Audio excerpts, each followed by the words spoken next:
here's what you need to do. You've got to first shave your head. You dress all in black.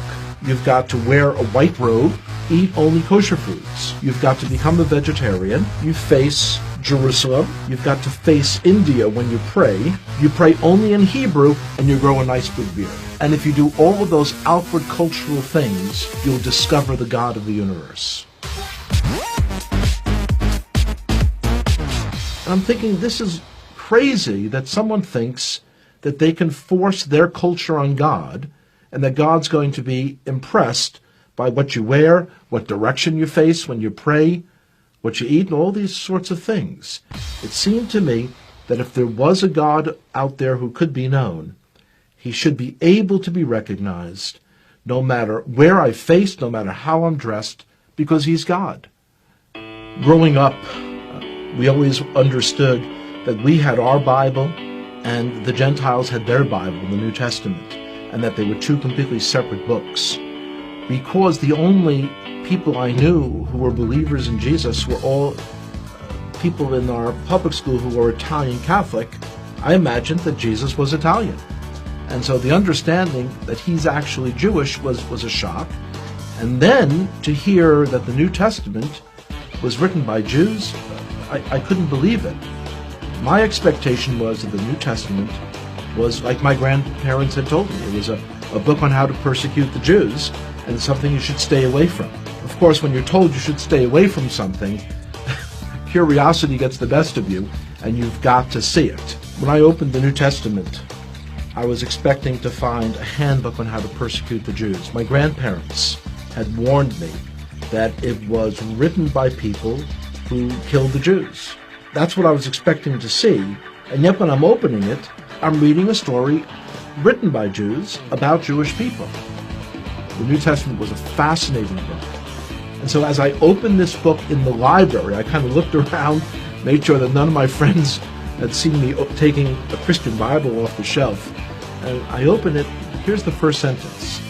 It says, "This is the genealogy of Jesus the Messiah, the son of David, the son of Abraham." So 3 people are mentioned, and they're all Jewish. I was very shocked.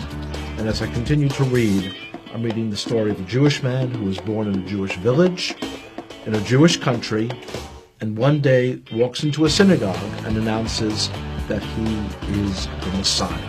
The more I read the words of Jesus, the more I became attracted to him. It was as beautiful as anything I had ever read in any other part of the Bible. As I came to faith that Yeshua, that Jesus was the Messiah, it was clear that that was the most Jewish thing I could do. This is not a person who's a renegade to our people.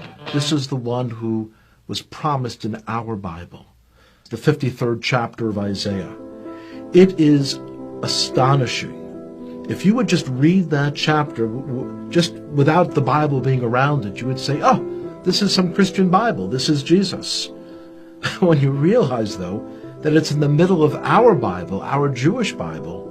When I first came to faith, I dared not tell my father, because this is a time period in the 1970s when there were lots of gurus and cults, and he was very concerned about me getting involved in some crazy sect and going off someplace.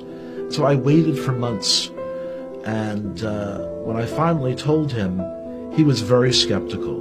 On his own then, he started to read about Jesus as well.